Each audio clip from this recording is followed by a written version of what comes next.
Hello class 12th students, this is date 19th of July 2020।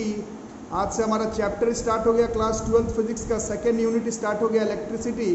NCERT के हिसाब से तो इलेक्ट्रोस्टैट्स का भी दो टॉपिक था जिसमें कि कैपेसिटर को अलग माना गया था, बट ट्यूशन के हिसाब से जो लोग रेगुलर क्लास कर रहे हैं बताया गया था कि पूरा यूनिट 1 में हमने पूरे इलेक्ट्रोस्टैट्स प्लस कैपेसिटर मिला करके 48 लेक्चर चला। वहाँ तक जाकर के मेरे तरफ से भास्कर क्लासेस के तरफ से पहला चैप्टर जो है वो आप लोगों का कंप्लीट हो जाता है।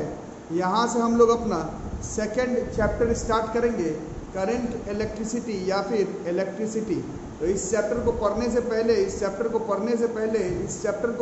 पहले कुछ बातें रिकॉल करनी होगी। इस चैप्टर को पढ़ने से पहले कुछ बातें हम लोगों को रिकॉल करनी होगी। तो इस चैप्टर को शुरू करने से पहले बच्चों,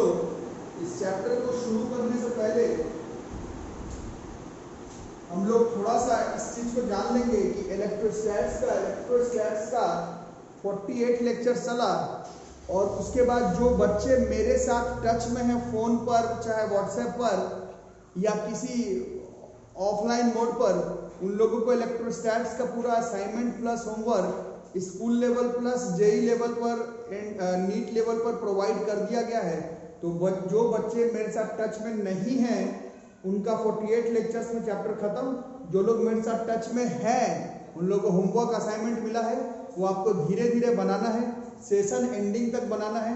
एक दिन में बना करके सिलेबस नहीं कंप्लीट करना है। 5-5 4-4 क्वेश्चन करके भी असाइनमेंट बनाइए। बोर्ड्स का, जेई का और नीट का तैयारी हम लोग असाइनमेंट के थ्रू करेंगे। जो मेरे साथ टच में नहीं है, एडमिशन नहीं लिया है, बातचीत मेरे साथ नहीं है, तो आई कैन नॉट हेल्प। ठीक है, तो चैप्टर 2 स्टार्ट हो जाता है, यूनिट 2, दिस इज इलेक्ट्रिसिटी।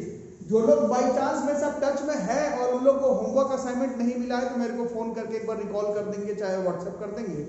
इलेक्ट्रोस्टैट्स का होमवर्क असाइनमेंट दे दिया गया। तो आज से हम लोग अपना ट्यूशन के हिसाब से नया यूनिट शुरू करेंगे, इलेक्ट्रिसिटी। ट्यूशन के हिसाब से नया यूनिट शुरू करेंगे, दैट इज आवर इलेक्ट्रिसिटी। तो इलेक्ट्रिसिटी में हम लोगों को पहले कुछ रिकॉल करना है क्लास 10 की बातें, क्योंकि current electricity chapter class 10th में भी पढ़ना था। पूरा क्लास 10th वाला तो आप लोगों को भी मालूम है कि क्लास 12th में नहीं पढ़ाया जाएगा। फिर भी अगर आप लोगों को लग रहा है कि हम लोग भूल गए हैं तो इसी चैनल पे क्लास 10th के प्लेलिस्ट में पूरा चैप्टर आपको मिलेगा, करंट इलेक्ट्रिसिटी। जरा सा भी डाउट है तो क्लास 10th के प्लेलिस्ट से एक बार रिवाइज कर लीजिए। हम लोग क्लास 12th इलेक्ट्रिसिटी अब शुरू करेंगे। तो कुछ रिकॉल क्लास 10th का करेंगे, तो उसी में आप लोगों को याद होगा, पढ़ना था आपको, वाटर जब फ्लो करता है तो बनता है वाटर करंट। एयर जब फ्लो करता है तो बनता है विंड या फिर एयर करंट। उसी तरह से इलेक्ट्रोस्टैट्स में हम लोग कई दिन से 3 महीने से पढ़ रहे हैं, charges at rest, electrostats, charges at rest, इलेक्ट्रोस्टैट्स।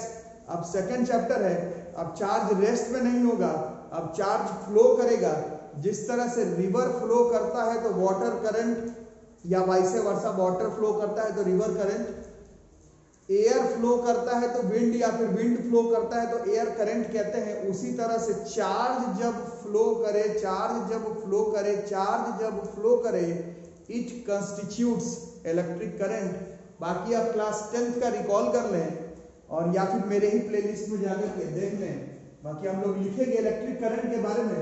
It is defined as rate of flow of electric charge through any cross section of a wire, it is denoted by I. Capital I से हम लोग denote करते हैं। ये class 10th में आपको सिखाया गया था कि अगर एक पाइप है, पाइप में पानी भरा हुआ है और पाइप का लेवल अगर सेम है तो पानी भरा होने के बावजूद पानी जो है उस पाइप में फ्लो नहीं करेगा, पाइप से फ्लो नहीं करेगा। पाइप से अगर पानी फ्लो करना है तो दोनों का जो पोटेंशियल है उसमें चेंज करना पड़ेगा। यहाँ पर पोटेंशियल मतलब पोटेंशियल एनर्जी मतलब हाइट। ऐसे जैसे पाइप को ऐसे मोड़ेंगे तो पानी जो है वो बहने लगेगा और वो कॉज करेगा वाटर करंट। उसी तरह से पिछले चैप्टर के हिसाब से अगर ये कंडक्टर है तो इसमें चार्जेस तो है ही, बट जब तक वो चार्ज फ्लो नहीं करेगा तब तक उसको हम लोग इलेक्ट्रिक करंट नहीं कहते हैं। तो क्लास 10th में सिखाया गया था, मैं फिर से सिखाता हूँ, पानी को बहने के लिए दोनों पाइप के मुंह पर प्रेशर का डिफरेंस होना जरूरी है। उसी तरह से एक कंडक्टर में से चार्ज फ्लो कर जाए उसके लिए कंडक्टर के छोर पर पोटेंशियल का डिफरेंस होना जरूरी है। यही पिछले चैप्टर में पढ़ाया गया है। चार्ज हमेशा हायर पोटेंशियल से लोअर पोटेंशियल के तरफ फ्लो कर जाता है। चार्ज हमेशा हायर पोटेंशियल से लोअर पोटेंशियल के तरफ फ्लो कर जाता है। चार्ज हमेशा एक वायर को अगर हम लोग पोटेंशियल दें तो वायर में चार्ज हमेशा हायर पोटेंशियल मतलब positive terminal of a battery से negative terminal of a battery के थ्रू फ्लो कर जाता है। This flow of charges is flow of charges को हम लोग इलेक्ट्रिक करंट कहते हैं। क्लास 10th में पढ़ना था, मैं 12th में इतने डिटेल्स में नहीं बताऊंगा। एक बार क्लास 10th का जाकर के देखो या फिर जहां से भी पढ़े हो वहां से रिकॉल कर लो। बिना रिकॉल किए हुए 10th बिना रिकॉल किए हुए 12th कैसे पढ़ोगे? तो it is defined as rate of flow of electric current electric charge through any cross section of a wire, it is denoted by I. और क्या क्या सिखाया गया? If charge Q flows in a time t through any cross section of a wire then I बराबर होता था Q by T, rate of flow of charges. उसी तरह से 11th क्लास का जो कॉन्सेप्ट पढ़ा, if charge dq flows through a wire in a small time dt, if charge dq flows through a wire in a small time dt, then I बराबर instantaneous rate of flow of charge with respect to time। उसी तरह से if n carriers of electricity each having charge E cross any cross section of a conductor in time t, then I बराबर Q के जगह पर हमने पढ़ा है NE होता है, तो Q के जगह पर NE by T। और करंट के पास मैग्नीट्यूड भी है, डायरेक्शन भी है। करंट के पास मैग्नीट्यूड भी है, डायरेक्शन भी है। करंट के पास मैग्नीट्यूड भी है, डायरेक्शन भी है, उसके बावजूद it is a scalar quantity. क्योंकि इसका डायरेक्शन यूनिडायरेक्शनल है, इट ऑलवेज, इसका डायरेक्शन जो है वो यूनिडायरेक्शनल है। ये हमेशा फ्लो करता है positive terminal of a battery से negative terminal of a battery, या फिर higher potential to lower potential. Magnitude भी है, करंट भी है, बट मैग्नीट्यूड भी है और डायरेक्शन भी है, बट डायरेक्शन फिक्स है, हमेशा higher potential to lower potential which is connected to the wire में ही पास करेगा। जिस वजह से मैग्नीट्यूड भी है, डायरेक्शन भी है, बट डायरेक्शन यूनिडायरेक्शनल होने के वजह से इसको हम लोग स्केलर क्वांटिटी कहते हैं। स्केलर क्वांटिटी होने का मतलब है इसका जो भी जोड़ घटाव करेंगे उसमें हम लोग parallelogram laws of vector addition, triangle law of vector addition का इस्तेमाल नहीं करेंगे। It is a scalar quantity. The direction in which the positive charge will flow gives the direction of conventional current. और हम लोग यही डायरेक्शन लेते हैं कन्वेंशनल करंट का, पॉजिटिव से negative terminal of the battery, higher potential से lower potential, जो कि opposite to the flow of electron है। इलेक्ट्रॉन के फ्लो के ऑपोजिट डायरेक्शन में, ये तो इलेक्ट्रोस्टैट्स में भी पढ़ा है, एक वायर में इलेक्ट्रॉन के फ्लो के ऑपोजिट डायरेक्शन में हम लोग इलेक्ट्रिक करंट का कन्वेंशनल डायरेक्शन लेते हैं। Positive terminal of a battery से negative terminal of a battery, higher potential से लोअर पोटेंशियल में ही करंट का डायरेक्शन हम लोगों को मानना है, दैट इज कन्वेंशनल करंट। और इसका स्टैंडर्ड इंटरनेशनल यूनिट हमने क्लास 10 में पढ़ा था, एम्पियर, दुनिया के महानतम साइंटिस्ट में से एक के नाम पर दिया हुआ है। और I बराबर Q by T, तो 1 एम्पियर बराबर 1 कूलम पर 1 सेकेंड। इसका मतलब है 1 सेकेंड में अगर एक वायर के क्रॉस सेक्शनल एरिया से 1 कूलम ऑफ चार्ज पास कर रहा होगा तो उसी का मैग्नीट्यूड हम लोग 1 एम्पियर कहते हैं। 1 एम्पियर होने के लिए 1 सेकेंड में 1 कूलम ऑफ चार्ज एक वायर के क्रॉस सेक्शन से पास करना चाहिए, तब उस करंट को हम लोग 1 एम्पियर कहते हैं। ये जो कॉन्सेप्ट अभी इलेक्ट्रिक करंट का बोर्ड पर लिखवाया गया है, तो पिछले 5 मिनट से चल रहा है, ये क्लास 8th और 10th क्लास का है। 12th क्लास में भी अगर यही पढ़ना होता तो ये तो 10th में ही हो जाता ना। 12th क्लास में आप देखेंगे कि जो आप 8th और 10th पे पढ़े वो गलत तो नहीं है, बट वो पूरा नहीं है। पूरे फ्लो पर इलेक्ट्रिक करंट किस तरह से होगा वो हम लोग इस चैप्टर में आगे देखेंगे। ये जो कॉन्सेप्ट आपको अभी लिखवाया गया है ये सिर्फ रिकॉल है क्लास 10th का।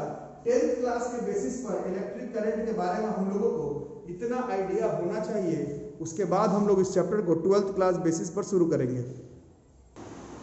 तो टॉपिक है flow of electric charges in a conductor. Flow of electric charges in a conductor. यार कुछ लोगों से बात हो रही थी तो आप लोगों के पास लगता है कि रिवाइज सिलेबस है सीबीएसई का, वो भी नहीं है। वो भी नहीं है तो मेरे को फ़ोन या फिर व्हाट्सएप करो, मैं आपको रिवाइज सिलेबस भेज दूंगा। रिवाइज सिलेबस में एक बार मैं पढ़ देता हूँ इस चैप्टर में हम लोगों को कैसे अप्रोच करना है। मेंस एडवांस हीट लेवल पर तो अपने जगह पर है, बट कैसे शुरू करना है। सबसे पहले पढ़ना है इलेक्ट्रिक करंट, उसके बाद पढ़ना है flow of electric charges in a metallic conductor. यही है flow of electric charges in a metallic conductor. इसके बाद है ड्रिफ्ट वेलोसिटी। ठीक है, तो ये तीनों टॉपिक हम लोगों को शुरू करना है। ऐसे ही आपका रिवाइज सिलेबस है। और तो इस टॉपिक को पढ़ते हैं flow of electric charges in a conductor. अब इस पर थोड़ी बातचीत करते हैं केमिस्ट्री के कॉन्सेप्ट से भी और जो साइंस का कॉन्सेप्ट है। In atoms and molecules, atoms और मॉलिक्यूल्स जो आप लोग केमिस्ट्री में फिजिक्स में पढ़ते हैं, the negatively charged electrons are bounded. किसके साथ बाउंडेड होता है बच्चों? To the positively charge nuclei. ये 2 या फिर 3 क्लास या पता नहीं किसी क्लास में आप लोगों ने पढ़ा होगा। As such they do not move. इस वजह से इलेक्ट्रॉन्स मूव नहीं कर सकते। However, in some materials, कुछ materials में, however in some materials, in bulk form, the atoms or molecules are so close. कुछ material में atoms और molecules bulk form में ढेर सारे atom molecule इतने नजदीक हो जाते हैं, इतना close हो जाता है, इतना close attachment हो जाता है कि electrons are no longer remain attached to the individual nuclei. एक-एक इलेक्ट्रॉन एक-एक एटम के न्यूक्लियाई पर नो लॉन्गर रिमेन बाउंडेड होता है। जब कुछ ऐसे मटेरियल्स जिसमें कि ढेर सारे एटम्स और molecules bounded together in clusters होता है, वहां पर ऐसे मटेरियल्स में जरूरी नहीं है कि हर इलेक्ट्रॉन्स अपने इंडिविजुअल न्यूक्लियाई के साथ बाउंडेड हो। कुछ मटेरियल्स में इलेक्ट्रॉन्स इंडिविजुअल न्यूक्लियाई से बाउंडेड नहीं होकर के इधर उधर जाने लगते हैं। ऐसे ही इलेक्ट्रॉन्स को हम लोग फ्री इलेक्ट्रॉन्स कहते हैं। ऐसे ही इलेक्ट्रॉन्स को हम लोग फ्री इलेक्ट्रॉन्स कहते हैं। और ऐसे ही मटेरियल्स को हम लोग सच मटेरियल्स आर कॉल्ड कंडक्टर्स। तो आज के बाद याद करना है, ऐसे मटेरियल्स को ही हम लोग कंडक्टर्स कहते हैं। कैसे मटेरियल को? जिसमें कि एटम्स और molecules bounded together in clusters in bulk form in such a way that electrons are no longer remain attached to a single individual nuclei. They are allowed to move. Electrons are called free electrons, and such type of materials in which this phenomena can occur is called या फिर are called conductors. ठीक है, अब इसी में ये तो हम लोग ने पिछले चैप्टर में पढ़ा था। जिन्होंने रेगुलर क्लास नहीं किया इलेक्ट्रोस्टैट्स, देखो उसमें कंडक्टर, इंसुलेटर और डाई इलेक्ट्रिक के बीच में एक बहुत अच्छा डेफिनेशन के थ्रू समझाया गया था। उसी को कंटिन्यू करेंगे। When electric field is applied, when electric field is applied, when electric field is applied, जब electric field को अप्लाई कर देंगे across the two ends of such a material, एरा गैरा नहीं, वो जो such a material मतलब जो कंडक्टर्स है, then electrons जो कि रेडी है मूव करने के लिए, वो सच में मूव करने लगेगा। Electrons begin to move under the effect of electric field। और अभी आपको बताया गया था जैसे इलेक्ट्रॉन मूव करे, जैसे ही चार्ज मूव करे, जैसे इलेक्ट्रॉन मूव करे, जैसे ही चार्ज फ्लो करे, the flow of electrons constitutes electric current through the conductor. ठीक है, तो मिला जुला कर हम लोग क्या लिख सकते हैं? Conductors are those materials which develop electric currents in them when an electric field is applied. हर चैप्टर में अलग अलग डेफिनेशन है। इस चैप्टर में हम लोग इसी बेस को मानेंगे। कंडक्टर्स हर उन मटेरियल को कहेंगे जिन मटेरियल पे इलेक्ट्रिक फील्ड अप्लाई करने पर इलेक्ट्रॉन्स का मूवमेंट शुरू हो जाए। ऐसे हर मटेरियल को हम लोग कंडक्टर्स कहेंगे।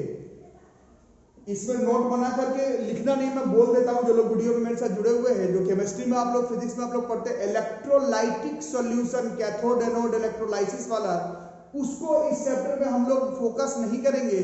क्योंकि केमिस्ट्री में आपने पढ़ा है और फिजिक्स में पढ़ा है, उसमें दोनों तरह का चार्जेस पॉजिटिव निगेटिव इलेक्ट्रोलाइसिस में, इलेक्ट्रोलिटिक सॉल्यूशन में दोनों तरह का चार्ज मूव करता है।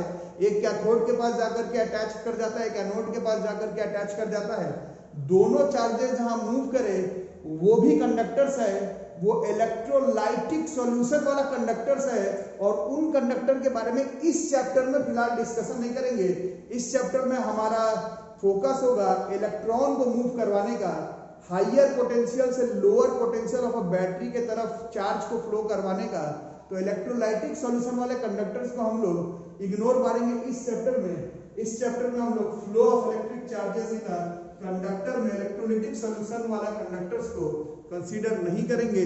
इस चैप्टर में हम लोग मेटेलिक वायर वाले कंडक्टर्स को ही इमेजिन करेंगे। तो start with the drift velocity. यहाँ से ही तुम्हारा सिलेबस, यही से जो तुम्हारा सिलेबस है class 12 physics current electricity 10th class से अलग जाएगा। अब यहाँ पर थोड़ा डिस्कशन करना है, थोड़ा सा डिस्कशन करना है और आप ही लोगों को बताना है। तो अभी हमने पिछले 15 मिनट वीडियो में समझा है कि फ्री इलेक्ट्रॉन्स कंडक्टर्स में होते हैं। अब आगे पढ़ना है, the free electrons in conductors are always in random motion. Free electron है जरूर कंडक्टर्स के पास, बट उसका मोशन जो है वो रैंडम होता है। क्योंकि अभी क्या बताया गया था, कंडक्टर मटेरियल बल्क में ढेर सारा एटम्स, मॉलिक्यूल्स, इलेक्ट्रॉन्स अपने न्यूक्लियाई के साथ अटैच नहीं है, इधर उधर चला जा रहा है। जब इधर उधर चला जा रहा है, जब इधर उधर चला जा रहा है, तो जब वो इलेक्ट्रॉन इधर उधर जाएगा तो अगल बगल वाले एटम्स मॉलिक्यूल के साथ बार बार टकराते रहेगा, कोलाइड करते रहेगा, कोलिजन करते रहेगा, जिस वजह से वो हमेशा एक रैंडम मोशन में रहेगा। और the free electrons in a conductor are always in random motion. जैसे इस डायग्राम है, यहाँ से इलेक्ट्रॉन जाना तो शुरू हुआ, बट इधर किसी एटम के साथ, इधर किसी मॉलिक्यूल के साथ, इधर किसी एटम के साथ, इधर किसी मॉलिक्यूल के साथ, इधर किसी एटम के साथ, इधर किसी मॉलिक्यूल के साथ, इधर किसी एटम के साथ, इधर किसी मॉलिक्यूल के साथ, इधर किसी एटम के साथ, इधर किसी एटम के साथ, इधर किसी एटम के साथ कहीं भी मूव कर जाएगा। और हमने 7th क्लास से पढ़ा है, वेलोसिटी जब तक एक खास डायरेक्शन में ना हो तब तक हम लोग मोशन को डिफाइन नहीं कर सकते। तो उसी में ये पहला सवाल है कि रैंडम मोशन क्यों हो रहा है। तो रैंडम मोशन आप लोग समझ गए क्यों हो रहा है, क्योंकि कंडक्टर्स जहां पर है उसके मटेरियल्स में एटम्स मॉलिक्यूल्स काफी क्लोजली बल्क में बाउंडेड टुगेदर होता है। फ्री इलेक्ट्रॉन मूव तो कर सकता है, बट वो इधर उधर इधर उधर इधर उधर इधर उधर जाते जाते कोलाइड करने लगता है। और ऐसा होता है क्योंकि मटेरियल्स जनरली जो है, जो कंडक्टर्स है वो सॉलिड है, मेटल्स है, काफी क्लोजली अटैच्ड होते हैं ढेर सारे atoms and molecules. Kinetic energy जो थर्मल एनर्जी है, थर्मल एनर्जी ऐसे कंडक्टर्स के मटेरियल के इनसाइड में बहुत ज्यादा होता है। इस वजह से ही रैंडम मोशन होता है। दो चीज अच्छे से समझना। पहला नंबर कि रैंडम मोशन क्यों होता है, तो रैंडम मोशन इसीलिए होता है, क्योंकि थर्मल एनर्जी कंडक्टर के मटेरियल का बहुत ज्यादा होता है। दूसरा नंबर, रैंडम है बट ये रैंडम इधर उधर जाने के वजह से इसका एक खास डायरेक्शन नहीं आ पाता है। इस वजह से इसको अगर आप ध्यान से देखेंगे, if u1 u2 u3 dot dot dot R thermal velocities of n electrons in conductors, उसके बावजूद उसका जो एवरेज थर्मल वेलोसिटी है, इसका वैल्यू जो है वो 0 होता है। किसका average thermal velocity? n electrons. कैसे इलेक्ट्रॉन है? फ्री इलेक्ट्रॉन है, फ्री इलेक्ट्रॉन है, कंडक्टर का है, फिर भी उसका एवरेज थर्मल वेलोसिटी का वैल्यू जो है वो 0 होता है। तो अब इसमें बच्चे पूछते हैं कि जब उसका एवरेज थर्मल वेलोसिटी 0 ही होता है, मतलब इलेक्ट्रॉन के पास, आज तक हम लोग जानते थे फ्री इलेक्ट्रॉन मूव कर जाता है, बट आज भास्कर सर बता रहे हैं कि फ्री इलेक्ट्रॉन्स मूव तो करता है, बट उसके एवरेज वेलोसिटी जब 0 ही होता है तो इलेक्ट्रॉन मूव कैसे कर रहा है? क्योंकि हम लोग को 6th क्लास से मालूम है, जब तक electron positive terminal of a battery से negative terminal of a battery तक पास नहीं कर जाएगा, तब तक इलेक्ट्रिक करंट कंस्टिट्यूट नहीं होगा। तो अभी पहला 15 मिनट में तो सीखे कि भाई इलेक्ट्रॉन का मूवमेंट हो जाएगा, पहुंच जाएगा, बट अभी 2 मिनट में सीखा कि ऐसा नहीं होगा, क्योंकि जो रैंडम वेलोसिटी थर्मल वेलोसिटी है भी फ्री इलेक्ट्रॉन्स के पास, उसका एवरेज वैल्यू भी 0 होता है। तो यहीं से अभी हम लोगों को एक नया कॉन्सेप्ट पढ़ना है, इसको हम लोग कहते हैं ड्रिफ्ट वेलोसिटी। ध्यान से देखना, ये एक वायर है, दिस इज अ वायर।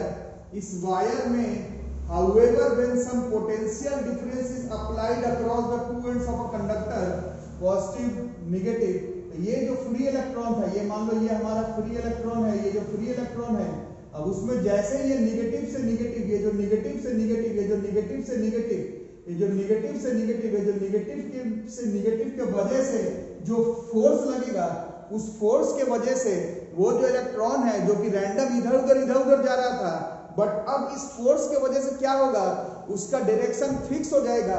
और वो कैसे जाएगा, ये निगेटिव से ऐसे धक्का देते देते देते देते देते ये निगेटिव से पॉजिटिव की तरफ आ जाएगा। इसका मतलब है कि कंडक्टर तो ठीक है, बट जब तक कंडक्टर के across, two ends of the wire के अक्रॉस आप इलेक्ट्रिक फील्ड सेटअप नहीं कर रहे हैं, तब तक एक खास तरह का फोर्स नहीं लगेगा। और अगर वो खास तरह का फोर्स, इलेक्ट्रिक फोर्स नहीं लगा, तो इलेक्ट्रॉन मूव करके negative terminal of a battery से positive terminal of a battery तक नहीं पहुंच पाएगा। इसीलिए एक तार, कंडक्टर तो है, एक तार, एक वायर, एक मेटल कंडक्टर तो है, बट उसको कंडक्ट करने के लिए ऐसे हवा में एक तार को रखोगे तो वो कंडक्टर नहीं है। तार को कंडक्टर बनने के लिए उसको बैटरी से, पोटेंशियल डिफरेंस से, टर्मिनल्स ऑफ बैटरी से कनेक्ट करना जरूरी है। जब तक इलेक्ट्रिक फील्ड नहीं दोगे, तो उसका जो फ्री इलेक्ट्रॉन्स है वो निगेटिव टर्मिनल से पॉजिटिव टर्मिनल ऑफ बैटरी तक नहीं पहुंच पाएगा। तो अभी देख रहे थे हम लोग, तो फोर्स कितना लगा, तो फोर्स हमने पढ़ा है Q इंटू E होता है। तो यहाँ पर Q जो है वो एक इलेक्ट्रॉन के लिए है, तो E इंटू E हो गया। और डायरेक्शन हम लोग देख रहे हैं माइनस साइन के साथ है, क्योंकि इलेक्ट्रिक फील्ड हम लोग पढ़े हैं ये पॉजिटिव से निगेटिव, बट इलेक्ट्रॉन का फ्लो कैसे हो रहा है, ये निगेटिव से पॉजिटिव। इस वजह से ये जो फोर्स है उसका डायरेक्शन इलेक्ट्रिक फील्ड के डायरेक्शन के अपोजिट में होगा। इलेक्ट्रिक फील्ड पॉजिटिव से निगेटिव, बट ये जो फोर्स लग रहा है निगेटिव से निगेटिव रिपेल करके पॉजिटिव की तरफ आ रहा है। ये जो फ्री इलेक्ट्रॉन पर जो फोर्स है उसका डायरेक्शन इस तरफ है, और इलेक्ट्रिक फील्ड का डायरेक्शन जो है वो इस तरफ है। इस वजह से फोर्स बराबर QE EE माइनस साइन के साथ, और फोर्स बराबर हम लोगों को मालूम है कि मास इनटू एक्सेलरेशन होता है। इन दोनों को अगर इक्वेट करते हैं तो इससे एक्सेलरेशन बराबर हो जाएगा minus EE by m, this is acceleration of each free electron. इसका मतलब है अभी से थोड़ा देर पहले हमने क्या क्या पढ़ा, कंडक्टर के पास फ्री इलेक्ट्रॉन है, फिर पढ़ा रैंडम मोशन के वजह से उसके पास किसी तरह का कोई वेलोसिटी नहीं है, लेकिन एवरेज थर्मल वेलोसिटी 0 है।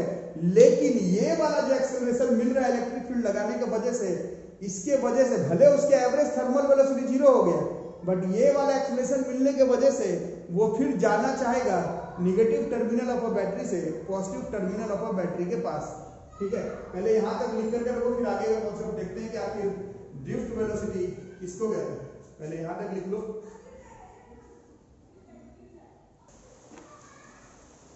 अब जो कॉन्सेप्ट को समझाऊंगा ये समझना बच्चों, अब जो कॉन्सेप्ट को समझाऊंगा वो समझना, अब जो कॉन्सेप्ट को समझाऊंगा जो समझना, क्योंकि पूरे करंट इलेक्ट्रिसिटी टॉपिक में यही जो टॉपिक है ड्रिफ्ट वेलोसिटी, यही एक नया टॉपिक है जो कि आपको 12th में पढ़ना है। बाकी सारा टॉपिक 10th वाला है। इसका मतलब पूरा जो करंट इलेक्ट्रिसिटी क्लास 12 का बेस्ड है वो ड्रिफ्ट वेलोसिटी पर ही है। पिछले 23 मिनट का वीडियो अगर आप लोग समझ गए हैं तो इसको मैं एक बार और आपको बता देता हूँ।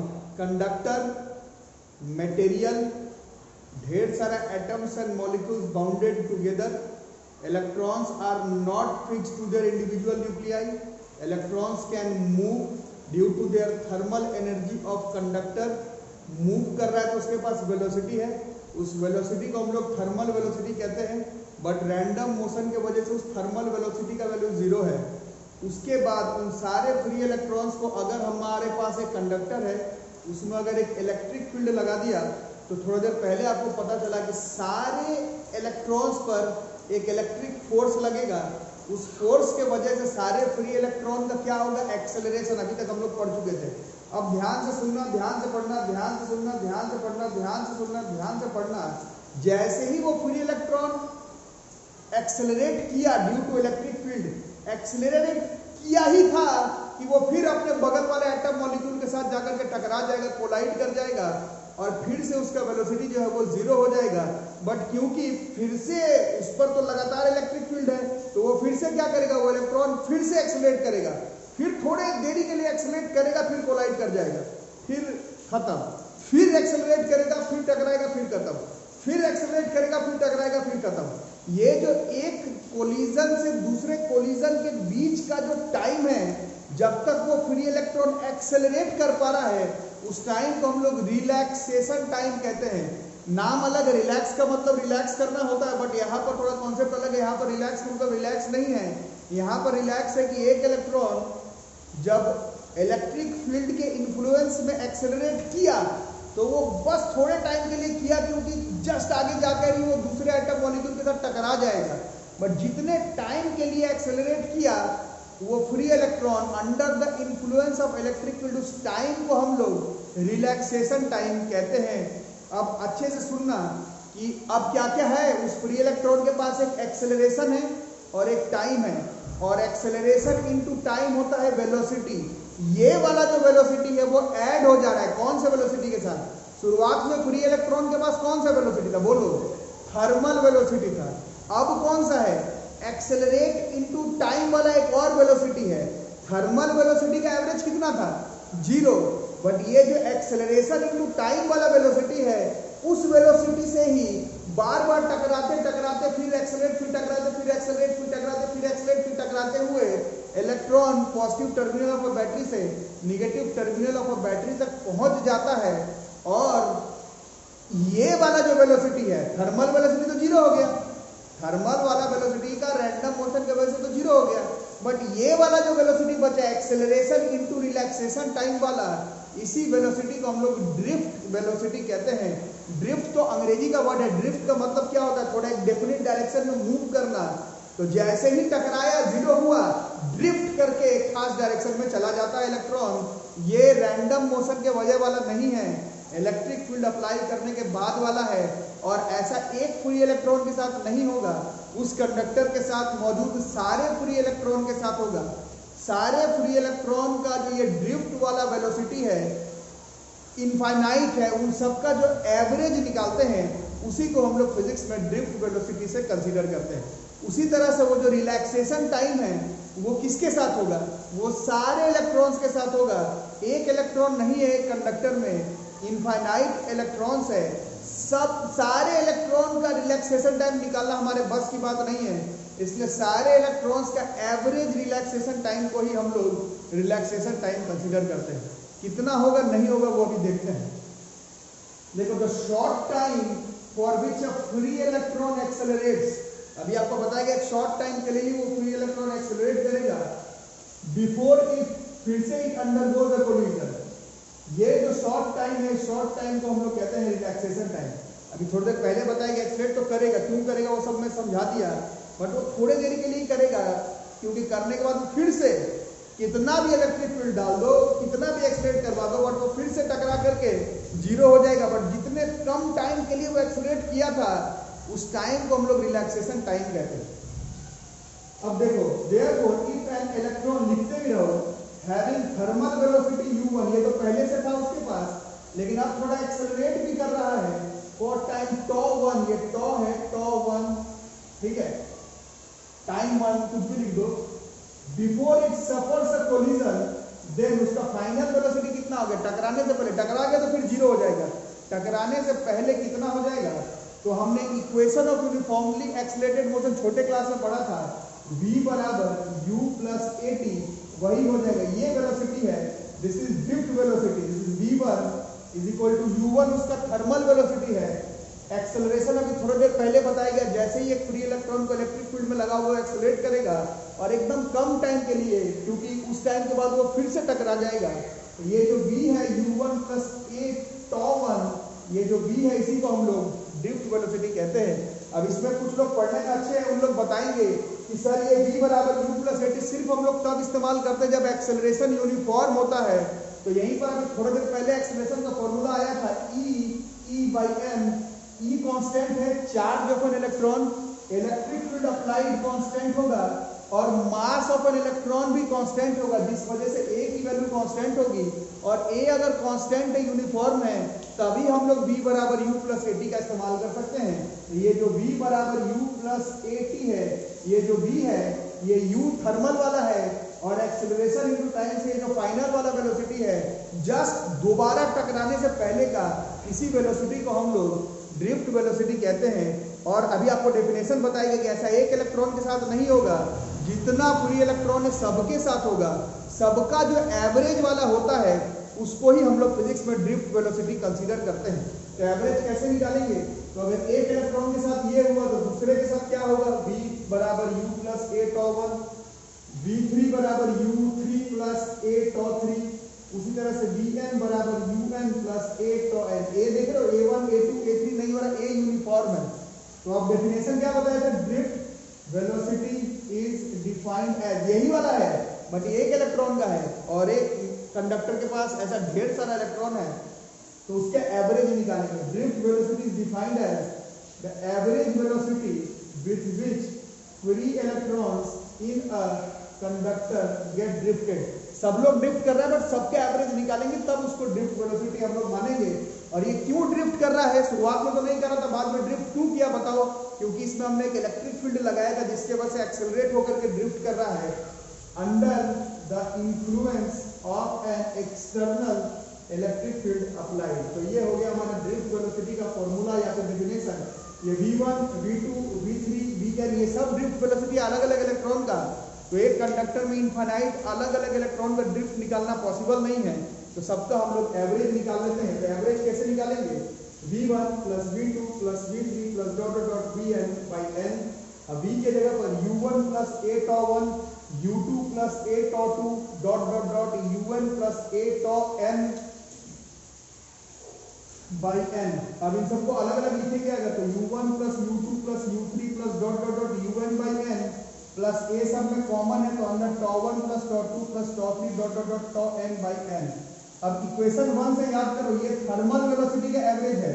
u1 u2 u3 क्या था? Thermal velocity. इन सब का एवरेज इक्वेशन 1 से निकलवाया गया था, ये 0 था। और इन सब में a अगर कॉमन निकालने तो tau 1 tau 2 tau 3 क्या था? ये रिलैक्सेशन टाइम था हर एक इलेक्ट्रॉन का।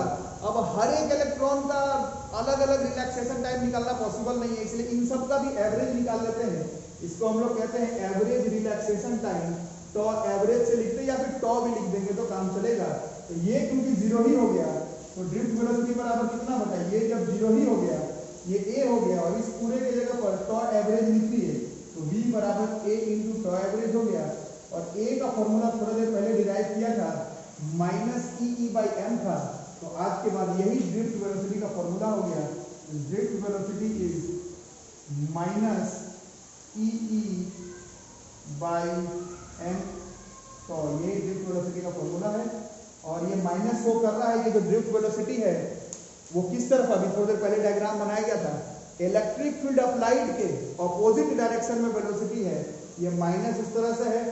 4th क्लास से लेक्चर दे रहा हूं मैं, मतलब 10 50 80 5000 साल से मैं लेक्चर दे रहा हूं। वेक्टर का माइनस केवल डायरेक्शन शो करता है, वेक्टर का माइनस केवल डायरेक्शन शो करता है। न्यूमेरिकल्स बनाते समय इसका माइनस कंसीडर नहीं करेंगे। न्यूमेरिकल बनाते समय vd is only E by M tau का इस्तेमाल करेंगे। और यही मीनिंग है ड्रिफ्ट वेलोसिटी का और यही फॉर्मूला है ड्रिफ्ट वेलोसिटी का। और आज के क्लास के बाद हम लोग ने क्या समझा, एक बार स्टार्टिंग से फटाफट एक बार स्टार्टिंग से बोलते सबको याद हो जाएगा क्योंकि यही पढ़ना ही था हम लोगों को इस चैप्टर में। तो सबसे पहले हमने पढ़ा कि इलेक्ट्रॉन जो होता है वो बाउंडेड होता है न्यूक्लियस के साथ, इसलिए वो मूव नहीं कर सकता है सारे मटेरियल में। बट कुछ मटेरियल्स हैं जिसमें एटम्स और मॉलिक्यूल्स का बाउंडिंग कुछ इस तरह से होता है, क्लस्टर्स में, बाउंड्स में, ढेर सारा बंडल्स में, कि उसमें इलेक्ट्रॉन्स मूव कर सकते हैं due to their thermal velocity, thermal energy. फिर बाद में पता चला कि मूव तो कर सकता है बट इधर उधर जाने के वजह से उसका एवरेज थर्मल वेलोसिटी का वैल्यू 0 होता है। तो जब एक इलेक्ट्रॉन का एवरेज थर्मल वेलोसिटी 0 ही है, इस वजह से फ्री इलेक्ट्रॉन होने के बावजूद हम लोग एक कंडक्टर को कंडक्टर नहीं कह सकते क्योंकि उसका एवरेज थर्मल वेलोसिटी 0 आता है।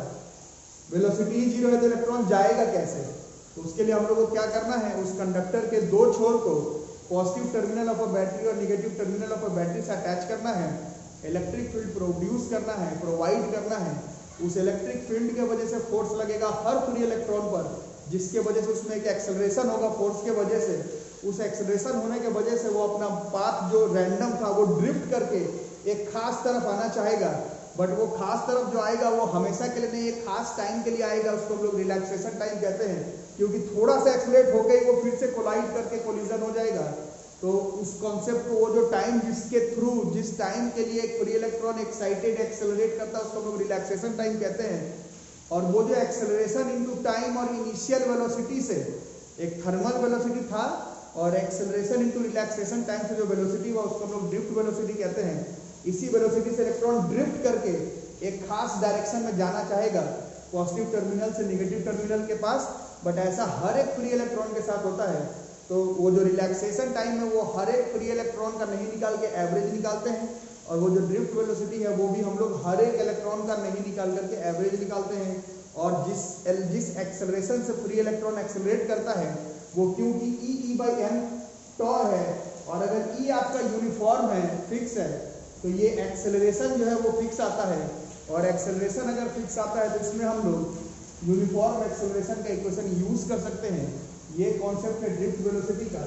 ड्रिफ्ट वेलोसिटी का फॉर्मूला है E/m टॉ। इसका डायरेक्शन इलेक्ट्रिक फील्ड के डायरेक्शन के ऑपोजिट डायरेक्शन में आएगा। डेफिनेशन रिलैक्सेशन टाइम का भी लिखवा दिया गया और ड्रिफ्ट वेलोसिटी का भी, और कंडक्टर के अंदर इलेक्ट्रॉन्स कैसे क्यों मूव करता है ये बता दिया गया। यही कॉन्सेप्ट है क्लास 12 का करंट इलेक्ट्रिसिटी में। पहले लेक्चर को ठीक से पढ़ लेना, ठीक से नोट्स बना लेना, वीडियो को लाइक कर देना, चैनल को सब्सक्राइब कर लेना, दोस्तों से शेयर कर लेना, notification for all bell icon press करके रखना। जिन्होंने अभी तक एडमिशन नहीं लिया है और फी का पेमेंट नहीं कर पा रहे हैं, तो मेरा पर्सनल एडवाइस है कि फी का पेमेंट ऑनलाइन चाहे ऑफलाइन मोड पर करो। घर पर रहो, सेफ रहो, सारा सिलेबस कवर करो, बुक्स पढ़ो, मेहनत करो, और अपियरिंग में ही बोर्ड्स के साथ साथ मेंस एडवांस नीट भी क्लियर करने का ट्राई करो। ठीक है, वीडियो यहीं तक रहेगा। मेरे ख्याल से ज़्यादातर बच्चों को समझ आ गया होगा। ये चैप्टर अब बहुत आगे चला जा चुका है। इलेक्ट्रोस्टैट्स को खत्म करने में 3 महीना लग गया, इस चैप्टर को खत्म करने में 3 महीना नहीं लगेगा।